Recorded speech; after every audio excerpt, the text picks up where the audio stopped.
di scena nella sentenza per l'omicidio di Anica Panfile, uccisa e gettata nel Piave nel 2023. Franco Battaggia assolto per non aver commesso il fatto, decisivi i tabulati del cellulare, l'abbraccio con l'avvocato Crea, ora vado a casa.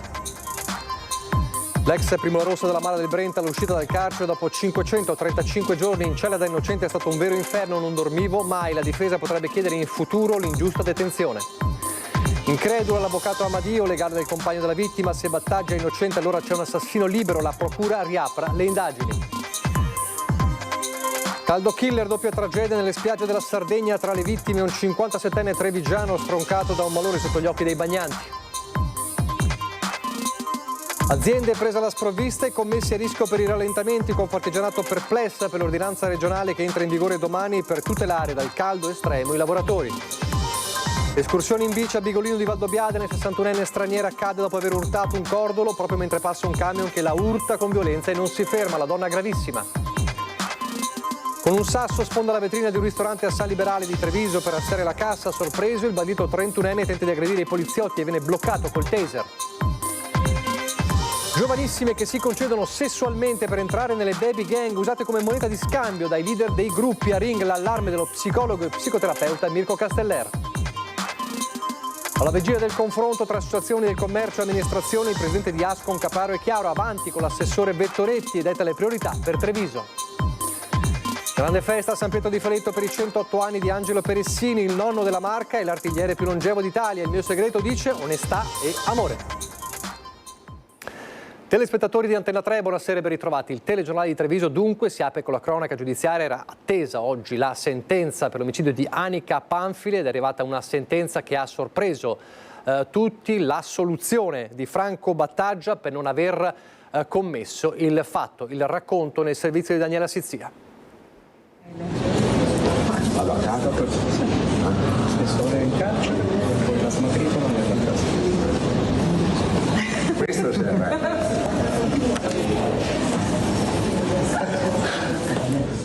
Assolto per non aver commesso il fatto. Dopo oltre 2 ore di Camera di Consiglio, il presidente della Corte Umberto Donà ha dato lettura della sentenza del processo per l'omicidio di Anica Panfile. Franco Battaglia, il 79enne ex Primula Rossa della Mala del Brenta, è tornato in libertà.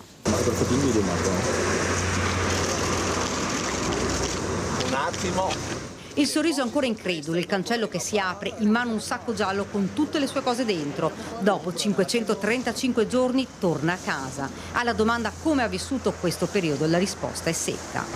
Un inferno, perché il carcere lo puoi accettare se commetti un reato, ma se sei innocente e trovarti un reato del genere dopo aver fatto del bene è difficile vivere.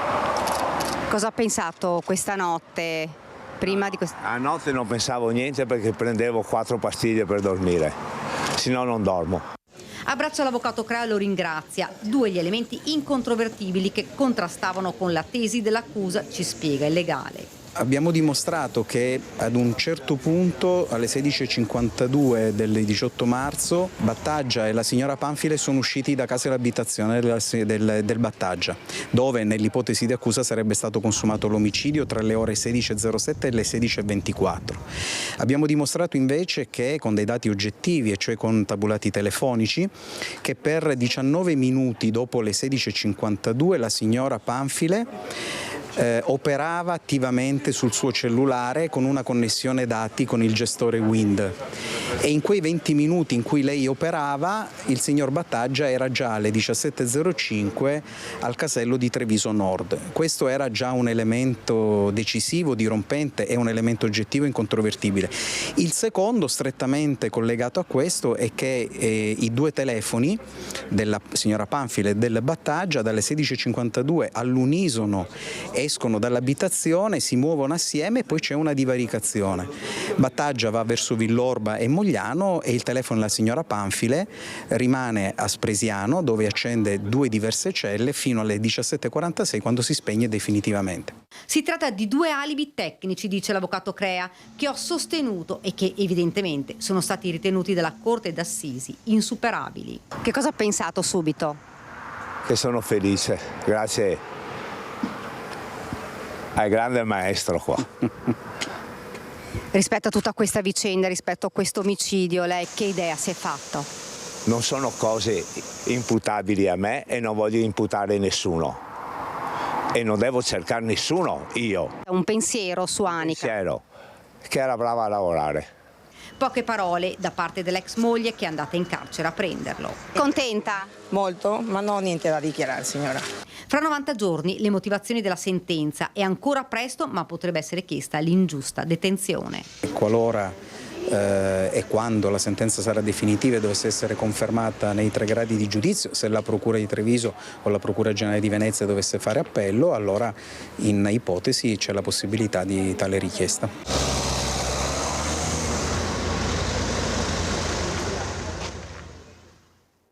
Ritorno a casa, dunque raccolto in queste immagini, catturato nelle immagini di Nicoletta Rizzetto, ritorno a casa di Franco Battaggia. Ovviamente dall'altra parte l'incredulità dell'avvocato Fabio Amadio, legale del compagno della vittima Luigino De Biasi, che dice se Battaggia dunque è innocente c'è un killer in libertà e chiede che vengano riaperte le indagini dunque su un delitto, su un omicidio che, stando a questa prima sentenza di primo grado, resta senza colpevoli. Anica Panfile, 31enne rumena, fu uccisa nel pomeriggio del 18 maggio del 2023. Il suo corpo, trovato da un pescatore 3 giorni dopo in un isolotto del Piave a Spresiano. Mamma di 4 figli, cuoca, aveva lavorato per un periodo presso la pescheria di Franco Battaggia, accusato della sua uccisione. Il pubblico ministero aveva chiesto una condanna di 21 anni e 6 mesi di reclusione. Per i giudici della Corte d'Assise, il 79enne non ha commesso il fatto. È stata inoltre ordinata la restituzione di tutti i beni sequestrati all'imputato.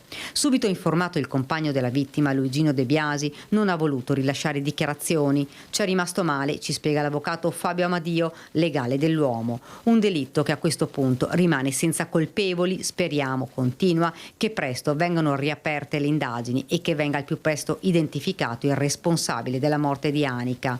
Il killer a questo punto è ancora libero. Domanda che abbiamo girato anche all'avvocato Crea. L'avvocato difensore deve fare assolvere il proprio cliente, a maggior ragione quando è innocente. Gli aspetti investigativi e della ricerca di un responsabile spettano agli inquirenti. Io ho concluso le mie repliche odierne dicendo che un processo va celebrato non per condannare l'imputato, ma per non condannare un innocente. Oggi il processo ha raggiunto la sua funzione. Ora il delitto di Anica rimane un giallo da chiarire. La donna il 18 maggio era andata a casa di Battaggia per prendere un documento. Poi i due sarebbero usciti insieme dall'abitazione e, secondo quanto stabilito dai tabulati dei cellulari, si sarebbero ad un certo punto separati, mentre il telefono di Anica rimane attivo e operativo a Spresiano, quello di Battaglia si allontana verso Mogliano. Il telefono della donna si è spento definitivamente alle 17:46. Da quel momento della 31enne si perdono le tracce. Chi ha incontrato, ma soprattutto chi l'ha uccisa. Forse la pista albanese potrebbe tornare ad essere battuta. Lasciamo questo delitto e c'è ancora la cronaca, però c'è anche un 57enne trevigiano tra le vittime della doppia tragedia consumatasi oggi sul litorale gallurese in Sardegna. 2 uomini sono morti colti da malore mentre si trovavano in spiaggia, con ogni probabilità proprio a causa del caldo estremo che sta soffocando la Sardegna. La prima vittima, un 75enne di Terni, stroncato a Budoni, e poche ore dopo un secondo malore che ha colpito un 57enne di Treviso sulla spiaggia di Luimpostu a San Teodoro. Anche in questo caso, come nel primo dramma, è intervenuto il 118 con un'equipe sanitaria, ma l'uomo non ce l'ha fatta. E a proposito di caldo estremo, entra in vigore domani l'ordinanza regionale, abbiamo raccontato ieri, che entra appunto in vigore per tutelare dal caldo estremo i lavoratori all'aperto con diverse indicazioni, ma è un'ordinanza che suscita forti perplessità da Confartigianato, sia Confartigianato Veneto che Confartigianato Treviso. Non solo, dicono, è un provvedimento che prende alla sprovvista le imprese, ma che rischia anche di mettere in seria difficoltà le commesse da portare a termine. Tutte le normative che ti arrivano dall'oggi e il domani fanno male alle imprese, perché sostanzialmente non siamo pronti, non siamo anche tutelati sostanzialmente. Aver imposto con un'ordinanza lo stop ai lavori all'aperto nei campi, nelle cave e nei cantieri edili dalle 12.30 alle 16 fino a settembre rischia di creare un contraccolpo negativo alle imprese. Parola di Confartigianato, che dalle sedi provinciali a quella regionale esprime perplessità sul provvedimento firmato dal presidente del Veneto Luca Zaia. Seppure con tutti i distinguo del caso, devono infatti esserci conclamate condizioni di disagio legate alle alte temperature. Per gli artigiani l'ordinanza rischia di causare rallentamenti e complicazioni nella gestione delle commesse. Per la tutela dei lavoratori bastavano gli strumenti già a disposizione. Oltre al buon senso, alle buone pratiche, ci sono già degli strumenti che regolano diciamo così, la salute nei cantieri e nello specifico questo strumento si chiama DVR, documento valutazione rischi. Quindi era lì che si doveva sostanzialmente agire, naturalmente per tempo, non dall'oggi al domani, e dovevano essere individuati su quel documento quelli che sono i rischi connessi al lavoro nei cantieri, al lavoro al sole, eccetera, eccetera, e bastava sostanzialmente vedere se c'erano gli ulteriori adempimenti che si poteva fare per tutelare ancor più la salute del lavoratore. Nel caso, com'è probabile che il provvedimento per il futuro diventi strutturale, se ne analizzeranno via via le criticità. La tutela del lavoratore è prioritaria, ma deve essere contemporaneamente sostenibile per le imprese e non solo in termini di cassa integrazione per le ore che verranno a mancare. Quello che è tutto che riguarda la contrattualistica, appalti pubblici piuttosto che privati, condizioni e via dicendo dovranno essere regolamentate così come avviene nel caso della pioggia d'inverno. Quindi il governo assieme alla parte datoriale e sindacale dovrà affrontare in modo strutturale questo per regolamentarlo sia nei tempi sia per quello che sono le scadenze quindi e sia per quanto riguarda soprattutto i temi di costi, perché i costi vanno ad aumentare sia per noli che piuttosto per attrezzature. Senza dimenticare che queste ordinanze hanno un effetto anche penale e quindi chi è che ci tutela in questo? È caduta in bicicletta ed è stata urtata da un camion che sopraggiungeva in quel momento. Si tratta di una donna di 61 anni, straniera, che nel primo pomeriggio di oggi è stata trasportata in elisoccorso all'ospedale di Treviso in gravi condizioni. L'incidente è accaduto poco dopo le 14 in via Erizzo a Bigolino di Valdobbiadene. Durante un'escursione di gruppo in bici la donna ha urtato con il pedale la banchina della pista ciclabile finendo a terra. In quel momento è stata urtata dal mezzo pesante che procedeva verso il ponte di Vidore, che ha proseguito poi la sua corsa. Non si esclude che il conducente possa non essersi accorto dell'impatto. La 61enne ora è in prognosi riservata. Sull'incidente indagano i carabinieri sia per ricostruire l'esatta dinamica del sinistro sia per evidentemente rintracciare l'autista del camion. Ancora un altro incidente con una bicicletta coinvolta, questa volta contro una moto, è successo a San Zenone degli Ezzelini. Un ciclista 56enne residente a Casoni di Mussolente è rimasto ferito in un incidente stradale accaduto a San Zenone degli Ezzelini. L'uomo stava rientrando a casa dopo il lavoro quando in via Sopracastello si è scontrato con un motociclista. Ad avere la peggio è stato il misquilese, che è finito sull'asfalto riportando un trauma cranico, la rottura del naso e varie scoriazioni sul corpo. Il leso invece è il giovane alla guida della moto. Sul posto il SUEM di Crespano, che ha condotto il ferito al pronto soccorso di Castelfranco Veneto. Ed ora parliamo dei furti, in questo caso di una spaccata. Torniamo a Treviso, al ristorante africano Demas di San Liberale. Il ladro è stato subito rintracciato dalla polizia, che ha però dovuto usare il taser per bloccarlo. C'è anche un video del bandito proprio in azione. Ha tentato di forzare la porta d'ingresso strattonandola più volte, come mostrano i filmati della telecamera frontale del locale. Il ristorante Demas di Viale Tre Venezie nel quartiere trevigiano di San Liberale. Non riuscendoci, ha deciso di sfondare con un sasso una vetrata per rubare la cassa dove c'erano solo monete, ma l'allarme è scattato e la polizia è arrivata di lì a qualche minuto, sorprendendo il ladro nel palazzo accanto. Il giovane ha tentato di aggredire gli agenti con una bottiglia di vetro ed è stato immobilizzato immobilizzato con il taser. L'episodio alle prime luci dell'alba: in arresto è finito un 31enne originario del Niger, a carico del quale ci sono già dei precedenti per furto. L'uomo non ha esitato a commettere una spaccata pur di entrare nel ristorante, ma la sua fuga è durata poco. A quel punto ha però commesso il secondo reato, aggredendo la pattuglia della volante, tanto da rendere necessario bloccarlo con il taser. Per lui arresto in flagranza per furto aggravato e resistenza a pubblico ufficiale. Il giudice ha disposto l'obbligo di dimora nel comune di Istrana e il divieto di uscire di casa nelle ore notturne. A proposito di furti, vi facciamo vedere le immagini dell'incontro a Roma al Ministero della Giustizia, come ci aveva raccontato ieri alla vigilia di questo importante incontro Cristian Demma, che ha incontrato il sottosegretario alla Giustizia Andrea Ostellari. L'incontro in quanto presidente dell'associazione Furti in Corso. Come ricorderete, la lettera che era stata spedita alla Premier Giorgia Meloni, che ha trovato un riscontro proprio con la convocazione del presidente di Furti in Corso a Roma. Questo è l'incontro per cercare di portare avanti le istanze delle vittime dei furti nella Marca, in questo caso evidentemente con la richiesta di certezza della pena e tante altre richieste. 13 punti, come ci raccontava ieri Demma alla vigilia del viaggio a Roma. Domani vi racconteremo allora come è andato questo incontro del presidente di Furti in Corso con il sottosegretario alla Giustizia Andrea Ostellari.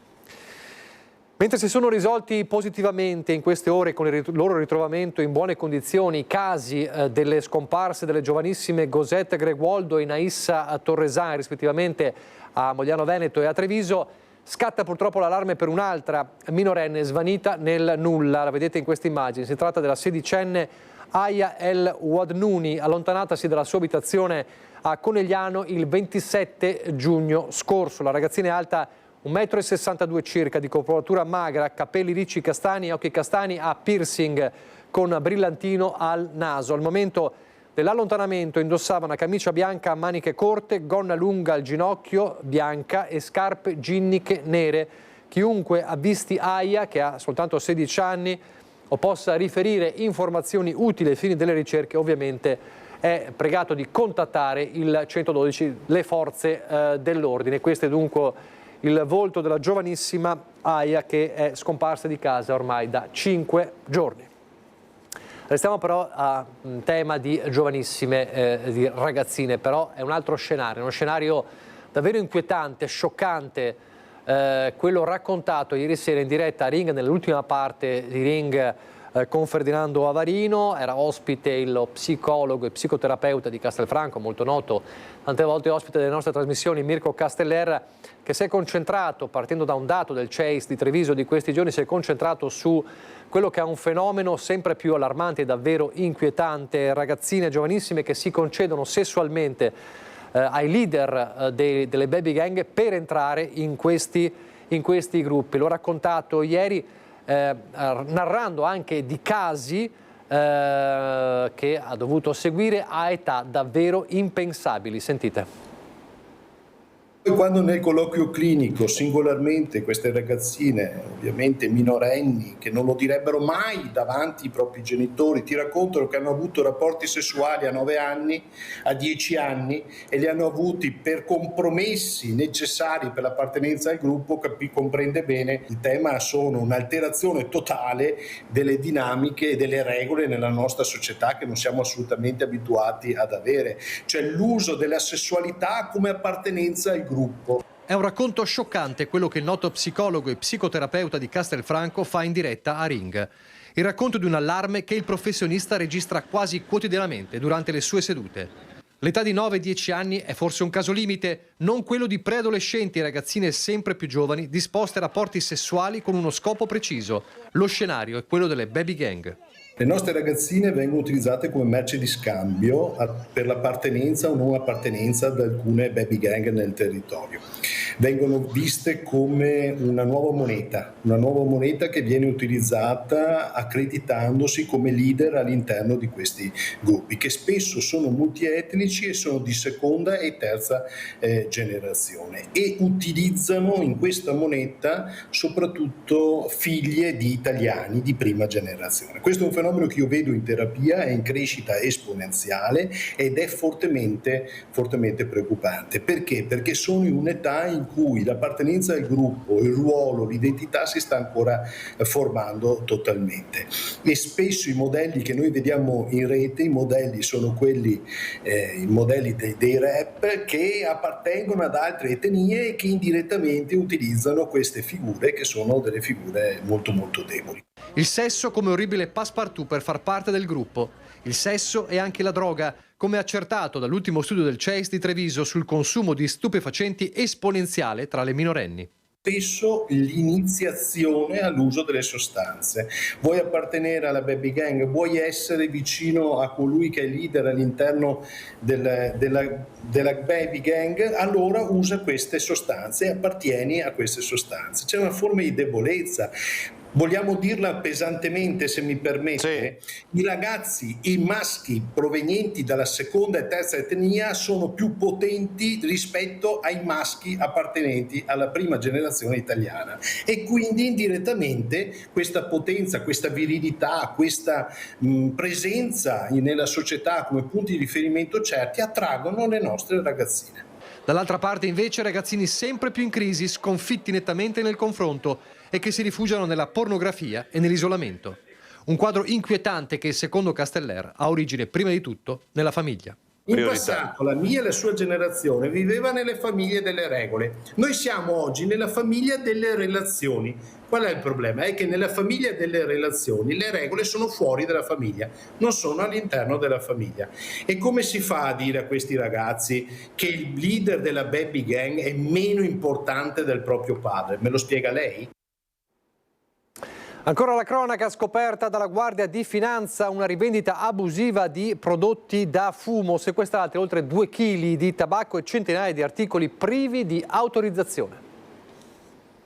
Commercializzava in un bar di Valdobbiadene tabacchi e accessori per il fumo senza le necessarie autorizzazioni, e quanto hanno accertato i militari della Guardia di Finanza in un esercizio della zona dove era in corso un'attività di vendita illecita di generi di monopolio. Durante un controllo i finanzieri della compagnia di Conegliano hanno scoperto che nel locale erano esposti e messi in vendita numerosi prodotti soggetti a stretta regolamentazione, tra cui tabacco trinciato, sigarette, sigari e articoli accessori come cartine e filtri. Procedute quindi al sequestro di oltre 2 kg di tabacco trinciato, oltre 800 confezioni di prodotto da fumo, tra pacchetti di sigarette, confezioni di sigari e stick di tabacco, e oltre 330 prodotti accessori. Parliamo prevalentemente di filtri e cartine per il tabacco. Tutti questi prodotti sono stati sottoposti a sequestro perché venduti senza licenza. Dalle verifiche è emerso che la titolare, pur avendo un'autorizzazione regolare per un altro esercizio commerciale da lei gestito, non aveva mai ottenuto il permesso necessario per vendere tabacchi anche nel bar di Valdobbiadene. Tuttavia l'attività illecita andava avanti almeno dal 2022.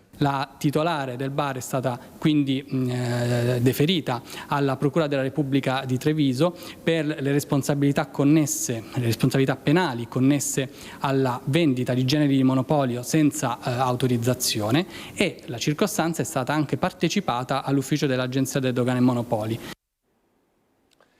Parleremo fra pochissimo di commercianti esercenti veri, quelli legali e quelli autorizzati, subito dopo la pubblicità.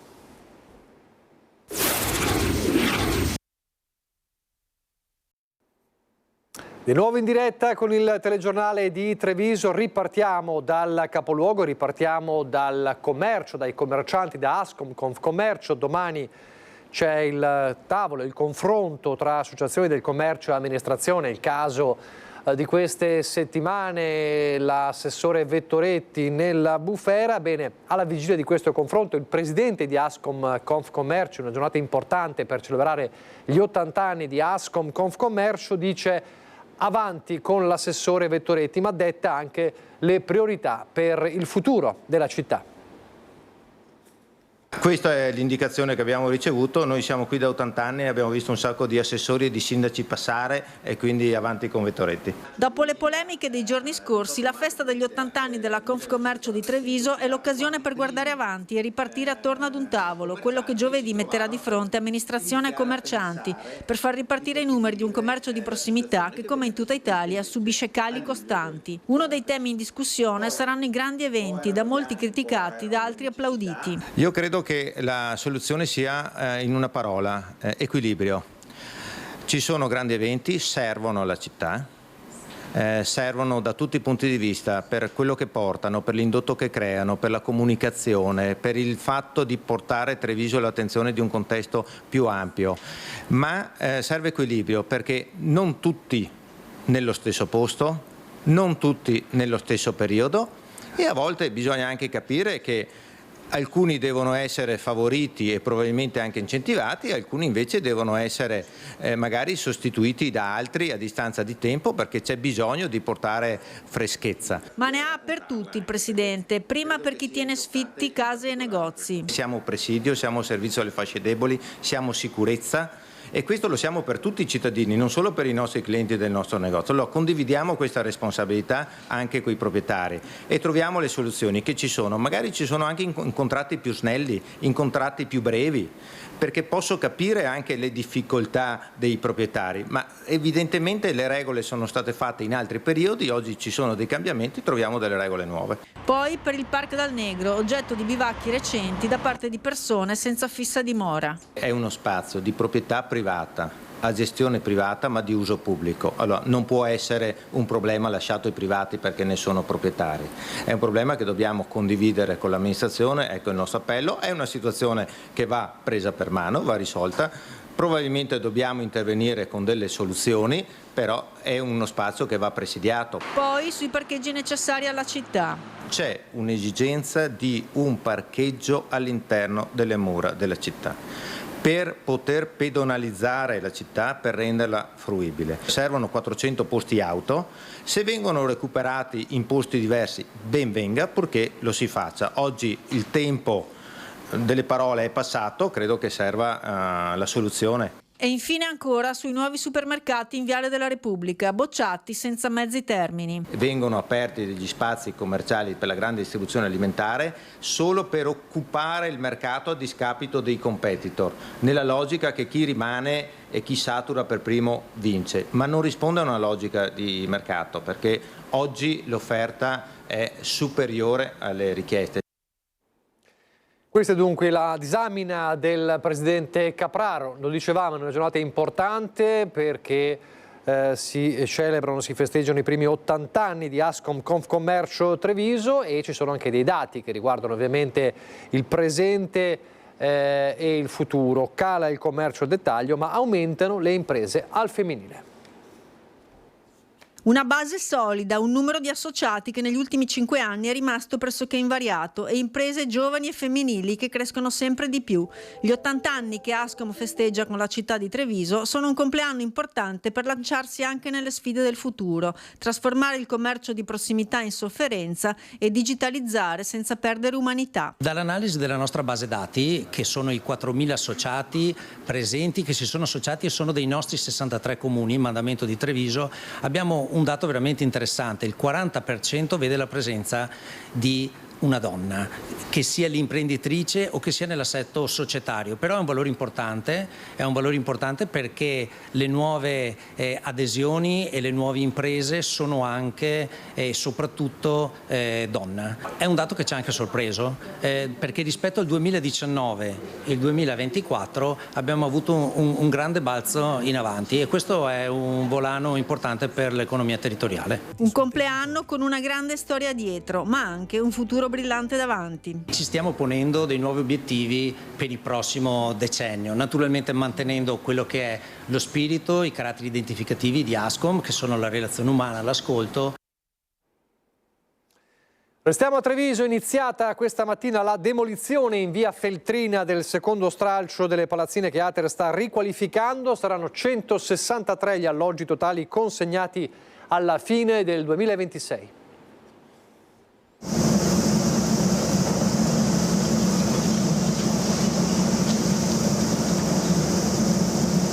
Prosegue senza sosta il cantiere Ater in via Feltrina nell'ambito della demolizione e riqualificazione di nuovi alloggi finanziati da fondi Ater, Pinqua e PNRR. I primi 32 alloggi sono già in fase di completamento per un investimento complessivo di oltre 10 milioni di euro e saranno presto consegnati al Comune di Treviso. E si continua con il lavoro che avevamo non solo previsto, presentato, ma anche promesso.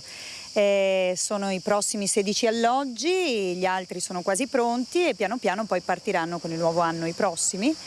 Quindi stiamo dando risposte con Ater. Ater si è impegnata moltissimo in questo progetto, ci abbiamo creduto durante il periodo Covid e quindi continueremo a dare risposte sul fronte dei bandi, sul fronte degli immobili, ma anche dell'educazione, perché i fondi investiti sono tantissimi e quindi bisogna anche portare le persone a rispettare i luoghi. Sono oltre 35 comunque i milioni di euro investiti per l'intero progetto, che vedrà la demolizione di 88 alloggi e la costruzione di altre 163 abitazioni completamente efficienti energeticamente e ad affitto calmierato, alcune in consegna già alla fine di quest'anno. Siamo in fase di ultimazione delle prime 2 palazzine per complessivi 32 alloggi che per fine anno saranno pronti e quindi messi a disposizione del nuovo bando di Treviso. Oggi partono le opere di urbanizzazione e realizzazione della terza palazzina per altri 16 alloggi. A brevissimo partiranno un'altra palazzina di 16 alloggi, quindi andremo a completare tutto quello che è l'ERP, l'edilizia residenziale pubblica, per questo intervento. Le palazzine avranno 4 piani, un seminterrato ad uso garage e saranno anche accessibili a persone diversamente abili. Le metrature degli appartamenti variano dai 50 agli 80 metri quadri, tutti predisposti per la fibra ottica e alimentati da fonti rinnovabili. Chi ci abiterà? Sarà una graduatoria a seguito di bando a dirlo, ma alcuni posti saranno riservati. L'unica cosa che ci sarà, e abbiamo fatto anche con l'altro bando, ci sarà una percentuale di alloggi che verranno messi a disposizione delle forze dell'ordine, quindi qua ci interfacceremo con la prefettura per capire come muoverci e metteremo a disposizione gli alloggi delle forze dell'ordine, ma il resto per graduatoria. Abbiamo argomento domani 3 anni dalla tragedia della Marmolada in cui persero la vita 11 persone, vittime anche, lo ricorderete, nella Marca trevigiana. Uno studio dell'Università di Padova spiega le dinamiche che portarono al terribile crollo di una parte del ghiacciaio.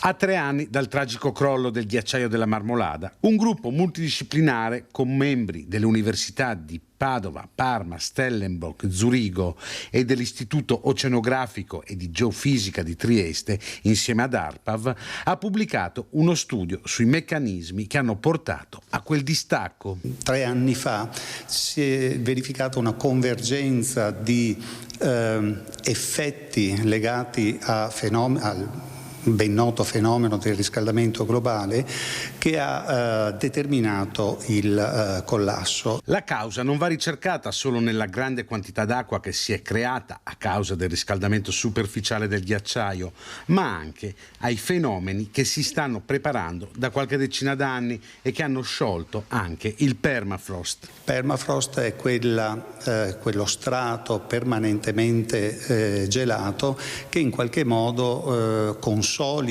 e consente di mantenere il ghiacciaio alle alte quote aderente al fondo.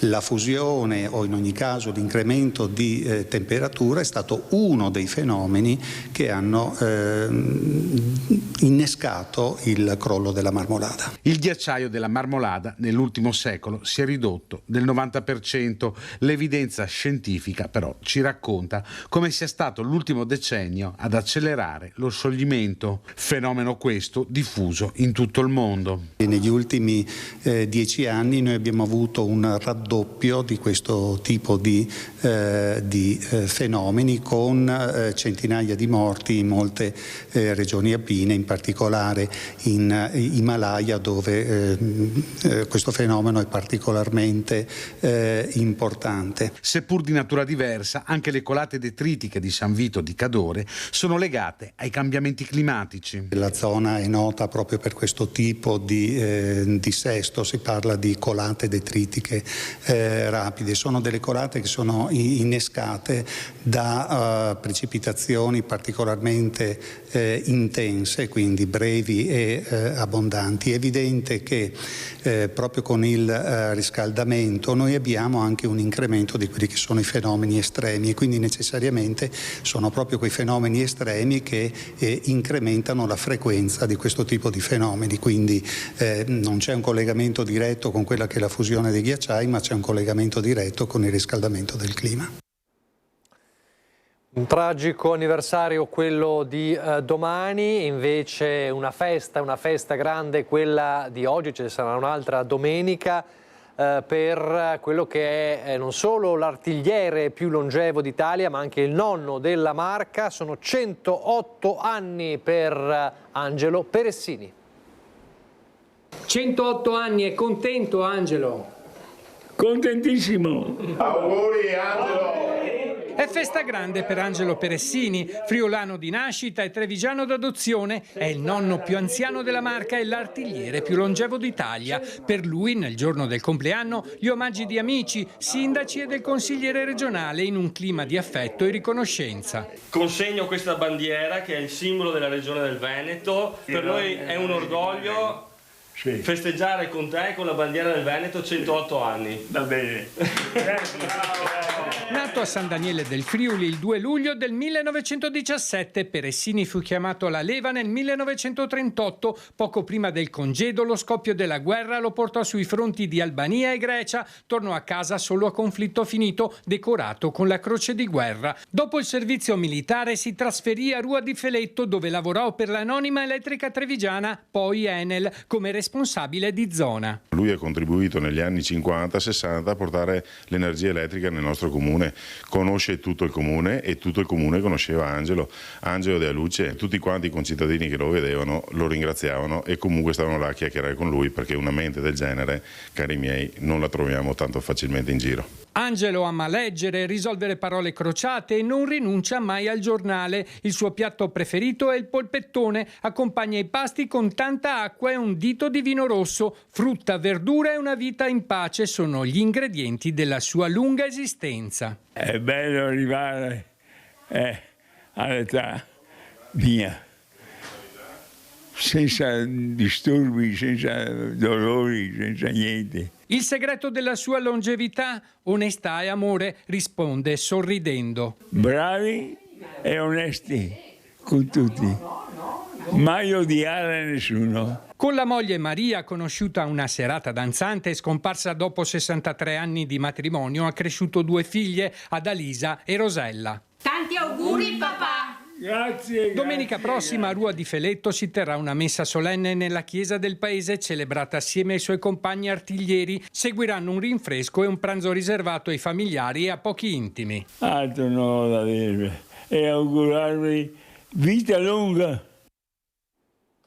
Davvero i complimenti e ancora auguri per Angelo, straordinario davvero.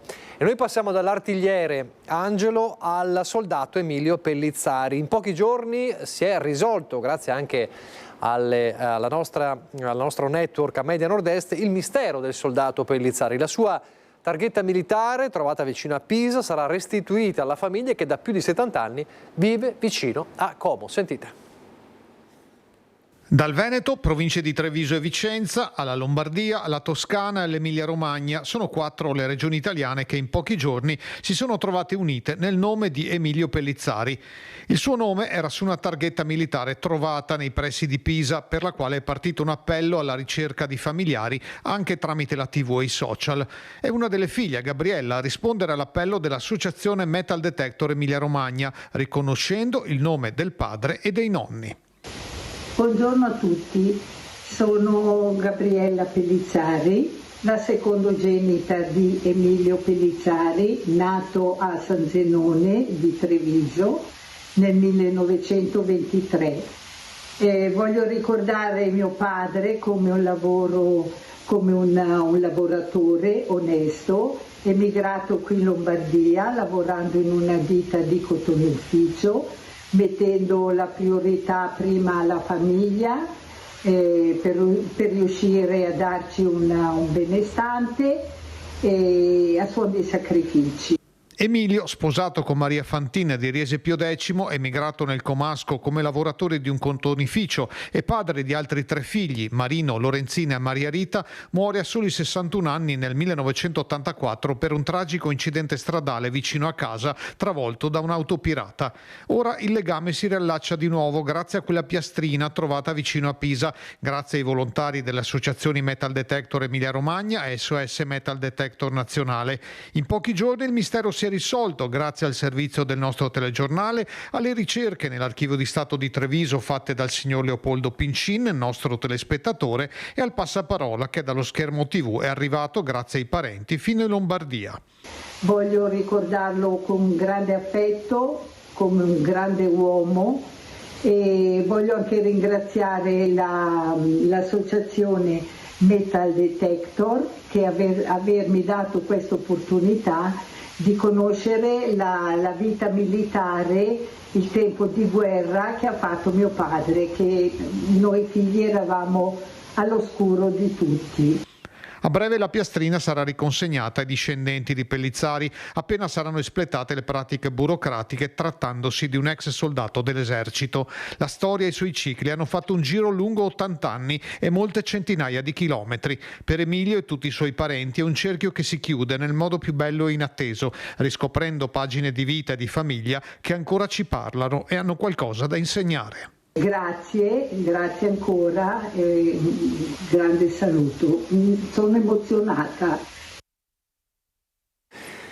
Adesso parliamo dell'Imoco Center, la struttura nata a fianco del Palaverde di Villorba che cambia nome e diventa Centro Marca Banca Imoco Center. L'istituto di credito è infatti diventato partner della struttura, entrando così nella squadra dei partner che sostengono attivamente le pantere della Prosecco Doc Imoco a livello nazionale e internazionale. La sponsorizzazione mira a un'ulteriore valorizzazione del polo di Villorba che racchiude campi di padel, poliambulatorio, palestra, oltre a ristorante e store, tutto aperto al pubblico nella convinzione che lo sport sia un veicolo di crescita e formazione per l'intera comunità.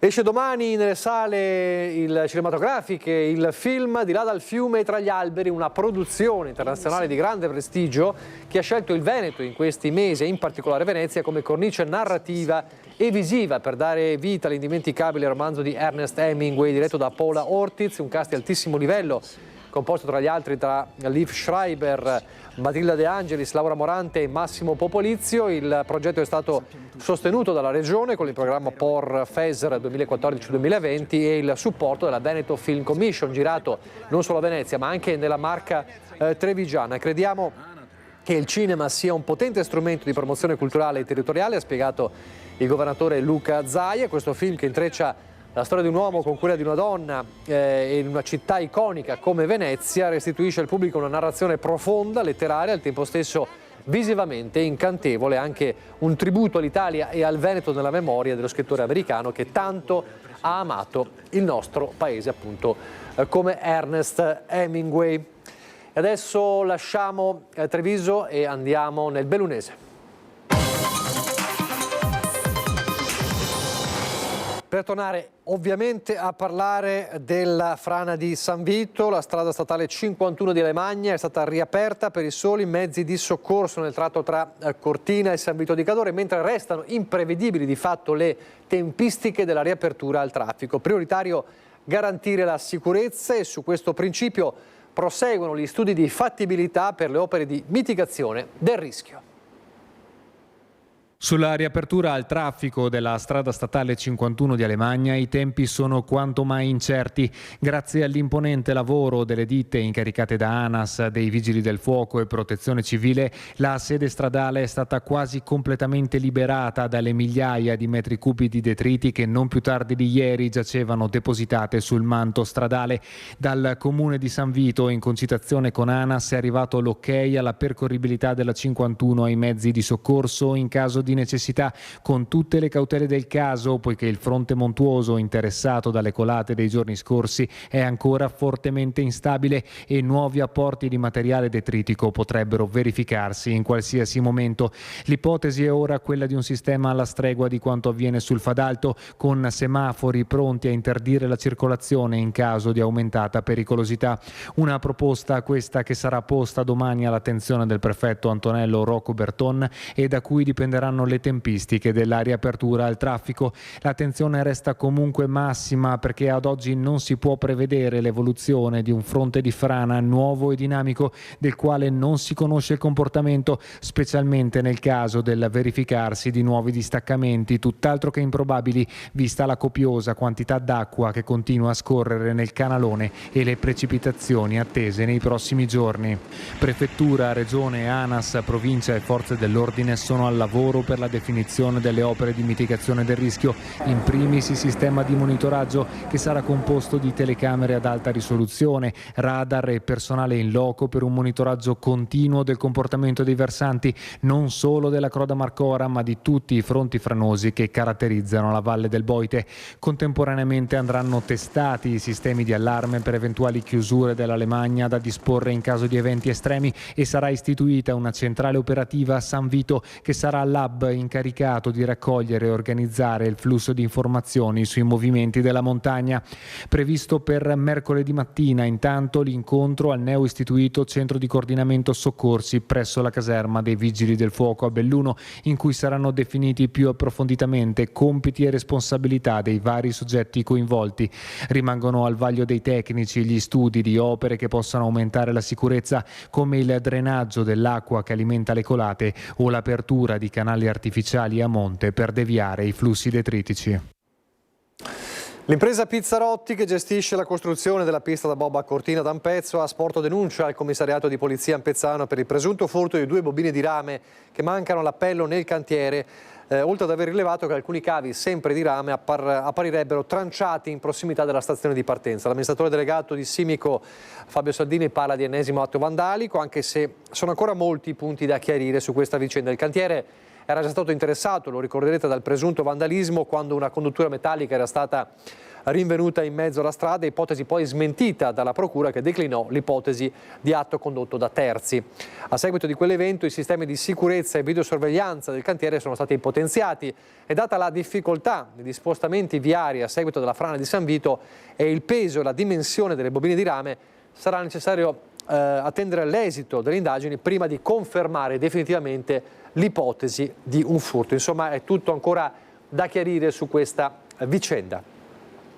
Non c'è invece nulla da chiarire perché c'è l'ufficialità, era attesa da giorni, della new entry in giunta comunale a Belluno dopo le dimissioni presentate dall'assessora Simonetta Buttignon. Il sindaco Oscar De Pellegrin ha emanato il decreto ufficiale di nomina della new entry in giunta, confermato il nome di Stefania Malacarne, 48 anni, commercialista e revisore contabile, che è stata scelta per l'affidamento della delega al bilancio, oltre che economato, attuazione del programma, sportello, fondi nazionali ed europei. Malacarne è originaria di Sovramonte ed è ufficialmente dunque la nuova assessora della giunta De Pellegrin al posto di Simonetta Buttignon. Restiamo in città, nel capoluogo, perché Belluno è già il capoluogo con il maggior numero di abitanti per residente, ma ora, grazie a un investimento di circa 200.000 euro, gli alberi aumentano ancora. Questo è il cimitero di Prade, come lo avevamo filmato qualche mese fa, con le tuie in parte abbattute, tutte malate, con i cippi commemorativi sporchi e spostati dalle radici. Grazie a un progetto finanziato con fondi regionali SISUS provenienti dall'Europa, ecco com'è adesso. Insieme a 12 comuni abbiamo suddiviso in più linee 12 milioni. Il comune di Belluno ha circa 3 milioni da spendere su tutti questi corridoi verdi per arrivare alla città, e quindi abbiamo avuto l'opportunità di rifare completamente il viale, ma anche l'area palustre vicino al cimitero, quindi anche per avere quella sensibilità verso il verde soprattutto di qualità. Tante piante, un centinaio per ripristinare le alberature precedenti e quasi il doppio per l'ambiente palustre circostanti, in modo di dare un nuovo habitat alla fauna selvatica, tra cui i pipistrelli per i quali sono state collocate delle apposite bat box. Belluno ha traguardato il suo primo obiettivo SISUS, che vedeva però coinvolto anche il comune di Santa Giustina. A Santa Giustina inauguriamo la piazza di Salzan con le stesse caratteristiche del comune di Belluno, corridoi ecologici, un nuovo verde, una nuova piazza che porta all'interno del tessuto urbano di Santa Giustina piante, animali e benessere per la cittadinanza. È tutto per questa edizione, non ci sono aggiornamenti, vi lascio al meteo, grazie per averci seguito, arrivederci.